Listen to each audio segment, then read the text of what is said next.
오늘 말씀 보게 되면 니고데모라는 한 사람이 있는데 사실은 예수님께서 만나신 사람, 수많은 사람들이 있지요. 예수님께서 찾아가신 사람도 있고 길 가다가 예수님 부르면서 나의 육체적인 질병이나 또 이런 것들을 고쳐달라고, 또 심지어는 스스로 움직일 수 없으니까 주위의 동료와 이웃들이 한 사람 살리기 위해서 여러 동료들이 끌고 와서 이 사람 고쳐달라고, 이러한 일들이 있습니다. 그런데 오늘 말씀 보게 되면 이 니고데모라는 한 사람은 사실은 부족할 것도 없고 모든 것을 갖춘 사람인데 무엇 때문인지 예수님께로 찾아오게 됩니다. 이 사람에 대한 짧은 설명이 있는데 우리 1절 말씀을 한번 읽어볼까요? 시작. 그런데 바리새인 중에 니고데모라 하는 사람이 있으니 유대인의 지도자라. 여러분, 이 니고데모에 대해서 1절에서는 아주 짧게 두 가지로 설명을 합니다. 그는 바리새인이고 두 번째는 그는 유대인의 지도자라. 이게 넘어갈 수가 있지만 이거는 이 사람이 갖고 있는 누리고 있는 사회적인 위치, 그 사람이 어떠한 사회적인 위치에 있었는가를 함축적으로 보여줍니다. 우리가 잘 알고 있는 것처럼 이 바리새인이라는 것은 분리된 자, 분리주의자죠. 무엇으로부터 분리되었는가? 세속적인 삶으로부터, 그리고 율법을 지키지 않는 그러한 사람으로부터 스스로가 내가 구별되어서 나는 구별된 삶, 마치 나시린처럼 나는 하나님의 말씀 앞에 살아가겠다고 헌신하고 그렇게 살아가기로 결정한 사람들입니다. 우리가 성경을 보게 되면 바리새인에 대한 편견이 많은데 사실은 바리새인은 처음에는 편견의 대상이 아니죠. 내가 이렇게 세속적인 이 세상 속에서 말씀으로만 살겠다고 나의 젊음, 나의 삶, 나의 인생을 들여서 세상이 주는 세속적인 가치관이 아니라 하나님의 가치관으로 내가 말씀을 증거하고 그렇게 목회를 하고 사명을 감당하겠다고 철출발은 좋았습니다. 그러나 이 바리새가 나중엔 바리새파 주의로 바뀌면서 이 모든 것들이 변질되게 되죠. 여러분, 전통이 나쁜 게 아니라 전통주의가 문제고 무슨 어떠한 세속, 무슨 그다음에 어떤 법, 그다음에 이런 어떤 교육들이 처음에 다 좋은데 이것이 어떠한 주의로 바뀌면서 본래의 뜻이 무너지게 됩니다. 여하튼 간에 이 니고데모는 종교적으로 그 당시에 굉장한 존경과 그리고 영향력을 행사하는 그러한 위치에 있었습니다. 두 번째는 1절 후반절 보게 되면은 유대인의 지도자라고 간단히 나오는데 이 유대인의 지도자를 조금 더 연구해 보면 우리가 잘 아는 사내들인 공회라고 있습니다. 이 당시에 이스라엘은 2000년 전에 로마의 속국에 있었죠. 로마의 정치적인 점령국에 대한 통치 방식이 있었는데 어떤 정치적인 문제, 사회적인 문제, 어떤 밀란 같은 것은 로마의 정부가 이것을 다 통솔하였고, 종교적인 문제, 율법적인 문제는 유대인의 그 자치기구, 그러니까 로마의 뒷배를 통하여서 유대인 지도자들을 통하여서 이것을 다스리게 했습니다. 그때 탄생한 게 사실은 사내들인 공회입니다.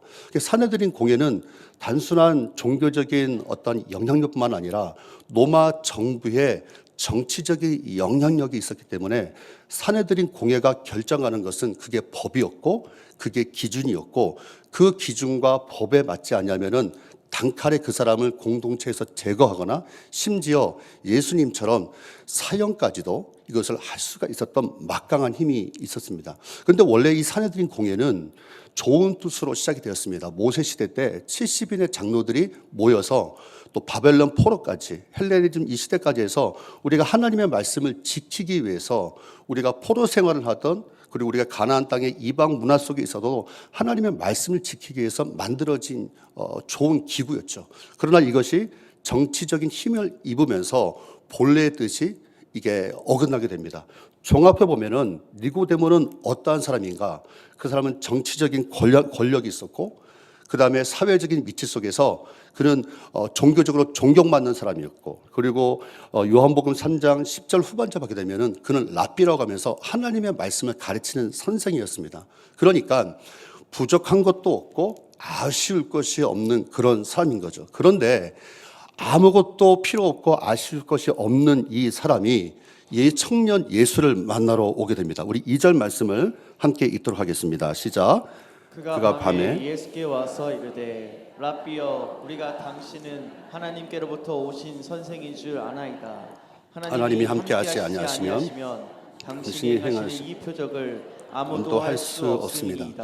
2절 말씀 보게 되면 우리 두 가지 질문을 하게 됩니다. 모든 것을 우리가 아까 말씀드린 것처럼 모든 것을 가지고 있고 모든 것에 부족함이 없는 이 사람이 왜 예수를 만나러 왔을까?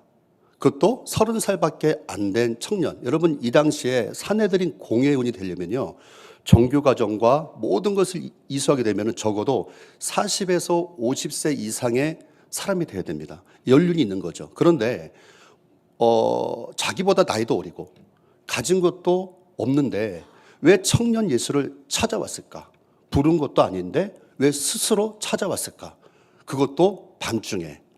여러분 이 요한복음에서 요한의 이 저자 이 밤이라는 것은요, 그것은 단순한 시간적인 것만을 함축하는 게 아니라 영적인 상태를 말하는 겁니다. 그래서 요한복음을 1장을 열 때 또 요한 서신도 그렇고 또 같은 저자가 쓴 요한계시록 보면은 빛과 어둠을 계속적으로 이렇게 비교를 합니다. 생명이 빛 대신 예수, 그리고 이 밤이라는 것은 영적인 어두운 상태를 말하는데 니고데모가 밤중에 예수를 찾아왔다는 것은 그렇기 때문에 우리는 두 가지 해석을 할 수 있습니다. 첫 번째는 그가 영적으로 굉장히 고민에 빠졌고 방황 상태에 있었다. 그런데 자기가 누리고 있는 사회적인 위치 때문에 그리고 당시에 예수에 대해서 경배하는 그런 분위기 속에서 감히 드러내놓고는 예수께 낮에는 올 수 없으니까 밤에 몰래 왔다라는 거죠. 어찌되었건 니고데모가 예수님을 찾아왔다는 것은, 밤에 찾아왔다는 것은 그에게 영적인 딜레마, 고민이 있었다라는 겁니다. 여러분 이 고민을 그냥 고민으로 보는 게 아니라 그는 당대의 바리새인, 율법에 정통하고 율법을 잘 가르치는 선생이었습니다. 말씀을 잘 안다고 하는 이 사람이 어떤 영적인 난제와 고민과 딜레마가 있어서 찾아왔을까요? 여러분 우리가 신앙생활을 하면서 잠을 못 잘 정도로 주님 앞에서 고민에 빠진 적이 없으십니까? 나에게 일어난 이런 일들이 나는 그렇게 기도했고 내가 이 말씀의 약속을 붙잡고 내가 살았는데 이게 해석이 안 되는 거예요. 여러분 우리가 신앙생활, 우리가 인생 가운데 고난 없는 사람이 어디 있겠습니까? 문제 없는 사람이 어디 있겠습니까? 근데 괴로운 것은 뭐냐면은 이 고난이 해석이 안 되는 거예요. 이 문제가 해석이 안 되는 거예요. 그렇게 기도를 하고 그렇게 매달리고 별의별 짓을 다 했는데 아무런 답이 없는 겁니다. 니고데모는 그가 율법학자였고 부족한 것이 없었지만 이 괴로움을 해결하기 위해서 소문을 듣고 정보를 듣고 어떤 편에서는 예수님의 그 기적의 현장에 있을 수도 있었겠죠. 예수께 밤에 찾아옵니다. 그가 찾아와서 한 말이 뭐냐면은 3절 말씀을 먼저 한번 보도록 하겠습니다. 3절 시작. 예수께서 대답하여 이르시되 진실로 내게 이르노니 사람이 거듭나지 아니하면은 하나님의 나라를 볼 수 없느니라. 아멘. 여러분 이 3절 말씀을 보게 되면은 3절 말씀 전에 보게 되면은 3절에는 거듭나야 된다고 하는데 2절과 3절이 굉장히 상반된 문장입니다. 2절에서는 라삐어 하면서 니고데모가 예수님께 한 말이 뭐냐면 당신은 하나님께부터 온 선생인 줄 압니다. 그러면서 당신이 행하는 표적은 하나님께서 함께 하시지 않으면은 이 표적은 나타날 수 없습니다라고 합니다. 그런데 이 내용을 듣고서 갑자기 3절에서 예수님이 그 내용과 전혀 상관없는 내가 거듭나지 아니하면은 하나님의 나라를 볼 수 없다라고 말합니다. 여러분 니고데모가 예수님께 왔을 때 하시는 그는 솔직한 자기의 내면의 고백을 하지 않았습니다. 그냥 우리가 요즘에 그 말이 영혼 없는 대답이라고 할까요? 예수님에 대해서 칭찬하고 예수님에 대해서 높입니다.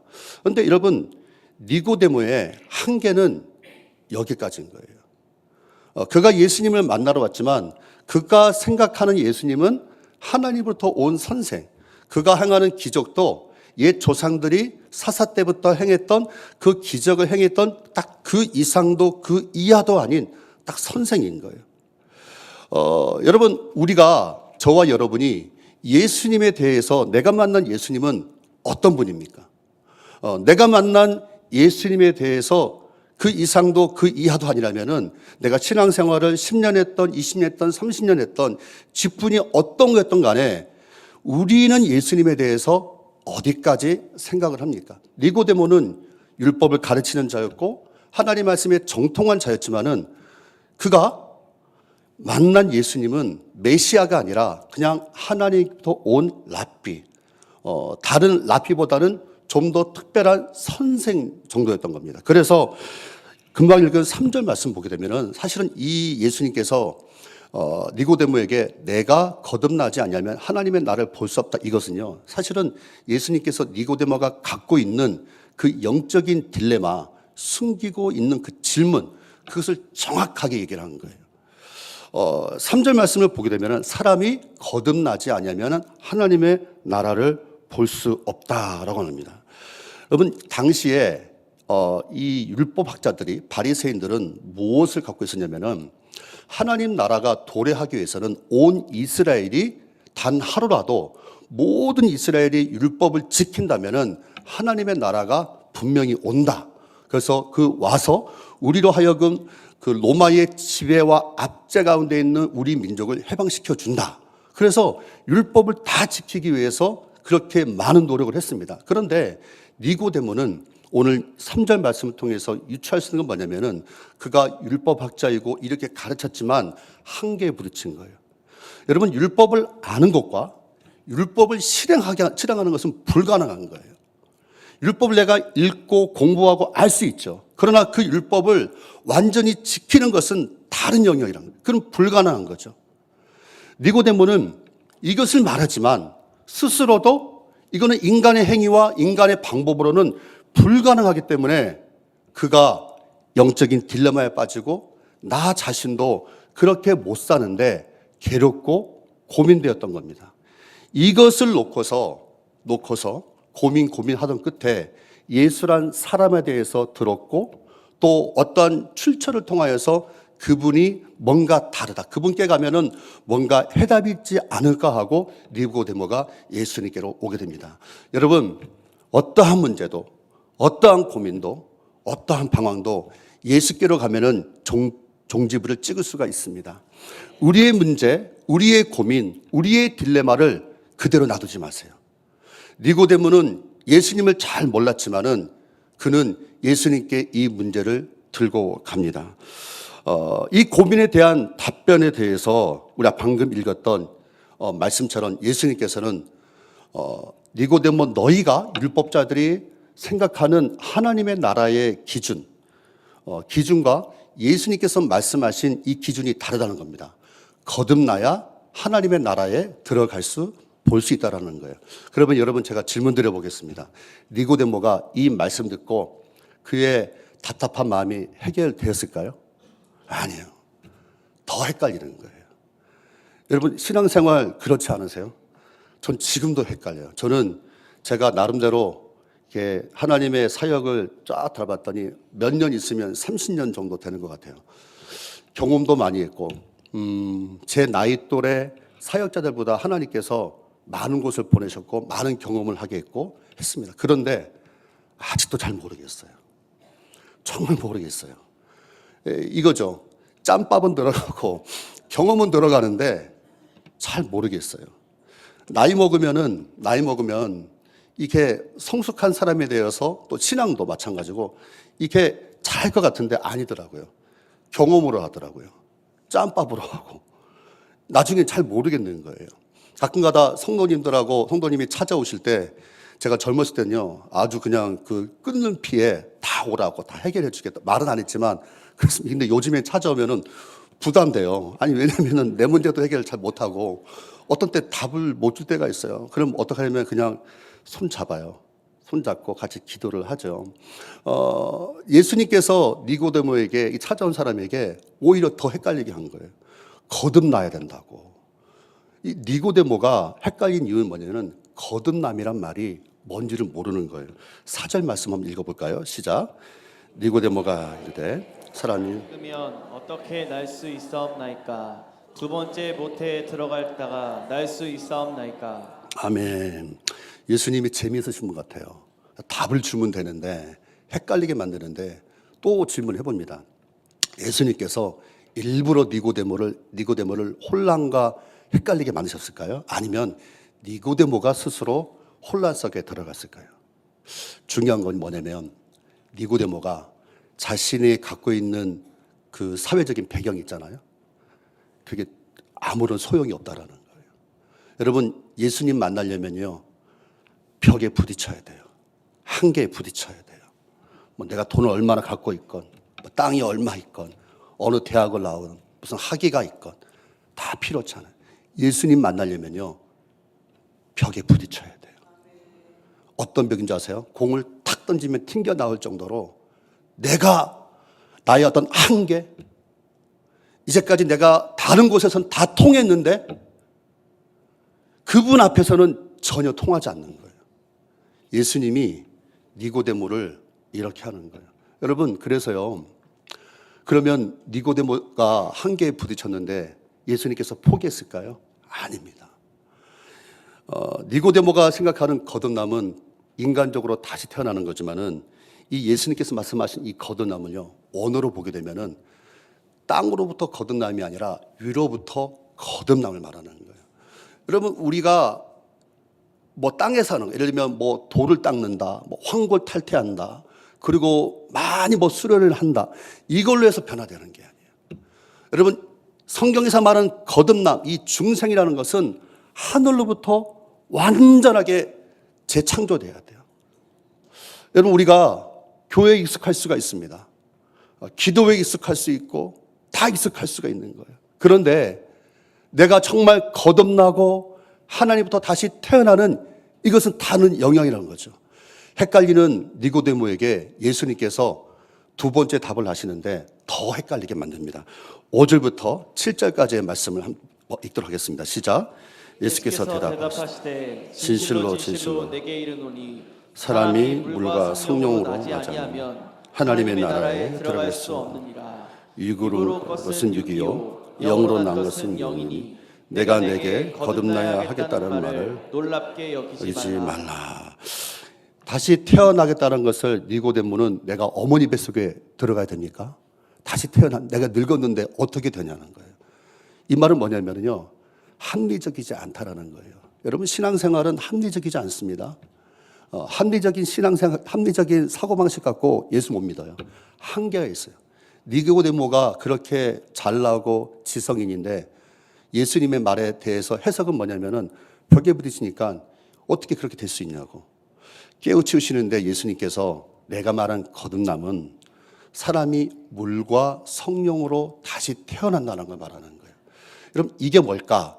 여기에 대해서 성경에서 우리 에스겔서 36장 말씀 보게 되면은 물과 성령으로 태어나는 것이 어떤 것인지 자세히 설명하고 있습니다. 우리 25절부터 에스겔서 36장 25절 말씀부터 읽겠습니다. 시작. 맑은 물을 너에게 뿌려서 너희로 정결하게 하되 곧 너희 모든 더러운 것에서와 모든 우상 숭배에서 너희를 정결하게 할 것이며 또 새 영을 너희 속에 두고 새 마음을 너희에게 주되 너희 육신에서 굳은 마음을 제거하고 부드러운 마음을 줄 것이며 또 내 영을 너희 속에 주어 너희로 내 윤례를 행하게 하리니 너희가 내 규례를 지켜 행할지니라. 이런 이 말씀은 가만히 보게 되면요, 예수를 믿는다는 것은 자기의 노력이 아니고 내가 뭐 화이팅이 아니라 내가 씻음 받아야 돼요. 내가 죄 씻음 받은 경험이 있어야 돼요. 내가 씻음 받고 성령의 인치심의 경험이 있어야 돼요. 여러분, 그래서 예수를 믿는다는 것은 이론이 아니에요. 아니, 성경 공부해가지고 예수를 믿는다면 다 성경 공부하지 않겠습니까? 예수를 믿는다는 것은 영적인 거듭남인데 그건 체험인 거예요. 근데 이 체험은 어떠한 단순한 환상을 말하는 게 아니라 십자가 앞에서 내가 정말 죽을 수밖에 없는 죄인이었구나. 내가 정말 지옥 갈 수밖에 없고 난 죽을 수밖에 없는 죄인인데 그 예수란 분이 나의 죄를 위해서 대신 십자가에 못 박혀 죽으셨구나. 이 경험이 필요한 거예요. 여러분, 우리 주님 앞에서 이 거듭남의 경험이 있으십니까? 내가 떼굴떼굴 구르면서 난 죽을 수밖에 없고, 나는 그렇게 비통한 자이고, 나는 내 자신을 보면은 개수 중에 큰 죄인이라, 괴수라는 거예요. 나는 죽을 수밖에 없는 죄인. 근데 이거로만 끝나면 안 돼요. 십자가의 신앙으로만 끝나면 안 되고, 우린 부활의 신앙이 필요합니다. 그것이 무엇입니까? 죽을 수밖에 없는 죄인을 성령께서 나를 새롭게 변화시켜 주셨다는 거예요. 여러분, 이 거듭남의 축복과 이 거듭남의 체험이 우리 사랑하는 성도님들 모두에게 있기를 주의 이름으로 축복드립니다. 8절을 보게 되면은 이렇게 거듭남에 대해서 말씀하시면서 거듭난 사람에 대해서 예수님께서 이렇게 표현하십니다. 8절 읽겠습니다. 시작. 바람이 임의로 불매 내가 그 소리는 들어도 어디로 와서 어디로 가는지 알지 못하나니 성령으로 난 사람도 그러하니라. 바람 잡아보셨어요? 절대 못 잡습니다. 성령으로 난 사람, 거듭난 사람. 여러분, 교회에서 예배드릴 때 그런 분 보신 적 있지 않으세요? 나는 예배드리고 찬양 드릴 때 아무런 느낌이 없는데 옆에 사람은 울고 불고 난린 거예요. 나는 그냥 아무런 느낌이 없는데 막 손들고 찬양하는데 이상한 거예요. 왜 이러지? 거듭나고 성령으로 난 사람은 이와 같은 거예요. 같은 말 듣는데요, 무슨 말인지 모르는 거예요. 근데 같은 말 듣는데 옆에 사람은 화난 거예요. 한번 봐보세요. 화난가 어두운가. 여러분, 성령의 사람은요, 육의 사람이 아니기 때문에 육의 사람은 절대로 영의 일을 모르는 거예요. 육에 속한 사람은 영의 일을 모르고 영에 대한 관심이 없기 때문에 하나님의 일을 모릅니다. 그렇다고 해서 여러분, 내가 못 느낀다고 해서 정죄하면 안 돼요. 아유, 내 남편이 왔는데 교회 다닌 지 지금 주일은 꼬박꼬박 나오는데 지금 5년째 초신자라고 포기하면 안 돼요. 그래도 주님 앞에 나와서 말씀을 듣고 기다리는 거예요. 여러분, 니고데모가 이 예수님과의 오늘 대화에서 그가 결론 깨달았을까요? 아닙니다. 이 이야기의 끝은요, 깨닫지 못했다라는 거예요. 그 이유가 뭐냐면은 우리 9절과 10절 말씀을 함께 읽겠습니다. 시작. 니고데모가 대답하여 이르되 어찌 그러한 일이 있을 수 있나이까. 예수께서 그에게 대답하여 이르시되 너는 이스라엘 선생으로서 이러한 것들을 알지 못하느냐. 니고데모가 더 고민에 빠진 거예요. 아니, 거듭나겠다는 것에 물과 성령으로, 이게 뭔 말인지 모르겠는 거예요. 자기의 지성을 초월하는 거예요. 자기의 경험을 초월하는 거예요. 그래서 하는 말이 예수님께 따지듯이, 아니 어떻게 이런 일이 있을 수 있겠냐고. 여러분, 어떻게 이런 일이 일어납니다. 이게 필요해요. 우리가 벽에 부딪혀야 돼요. 한계에 부딪혀야 돼요. 근데 예수님께서 말합니다. 너는 이스라엘 선생으로서 이것도 모르냐고. 여러분, 이거 정죄한 것 같으세요? 정죄 아니에요. 예수님께서 니고데모를 사랑하시는 거예요. 너 알고 있는 지성 버려야 된다. 너 경험한 그 경험 내려놔야 된다. 완전히 탈바꿈하고 완전히 변화되지 않으면 안 된다라는 거예요. 여러분, 밤에 니고데모가 예수님 찾아왔죠. 여러분, 가만 보세요. 니고데모가 찾아온 것 같지만 니고데모가 찾아왔을까요? 아니에요. 예수님이 부르신 거예요. 여러분, 요한복음 6장 43절 말씀 보게 되면 제가 읽도록 하겠습니다. 이 말씀이 있어요. 아버지께서 나에게 보내시지 않으시면은 누구든지 내게로 올 수 없다라는 거예요. 니고데모가 답답해서 온 것 같지만 스스로 온 게 아니에요. 여러분, 남편 포기하지 마시고 아내 포기하지 마시고 자식 포기하지 마세요. 그냥 오면은 잘 왔다고 하세요. 우리가 보기에는 끌려온 것 같고 코에다 쇠사슬 끌고 온 것 같지만 아니에요. 주님이 부르신 거예요. 주님이 데려오신 거예요. 다만 시간이 좀 걸릴 뿐이에요. 니고데모의 인생이 결론적으로는 깨닫지 못한 사람은 끝났을까요? 아닙니다. 나중에 우리 여러분들이 성경 말씀 요한복음 7장이나 19장을 보게 되면은 니고데모가 완전히 변화돼요. 7장을 보게 되면은 공회에 끌려온 예수님을 사내들인 공회 앞에서 예수님을 변호하는 사람이 됩니다. 그리고 19장에서는 예수님이 죽은 이후에 아리마대 요셉과 그 서슬퍼런 그 시대에 예수님의 장례를 치르는 사람이 돼요. 그 말은 뭘까요? 그가 거듭났다라는 거예요. 그가 예수가 누군지를 안다는 거예요. 밤에 찾아올 때는 자기의 명성과 사람들의 시선을 의식해서 숨어서 왔지만 나중에는 그가 예수를 만난 이후에는 대놓고 예수를 변증하고 그리고 그 죽음을 대놓고 장사 지내는 사람이 됐다는 겁니다. 여러분, 오늘 우리에게는 거듭남의 은혜가 필요합니다. 막히세요? 안 보이세요? 답답하세요? 거듭나야 됩니다. 경험에서 거듭나고 지성에서 거듭나고 나의 모든 삶에서 거듭남의 은혜가 있어야 됩니다.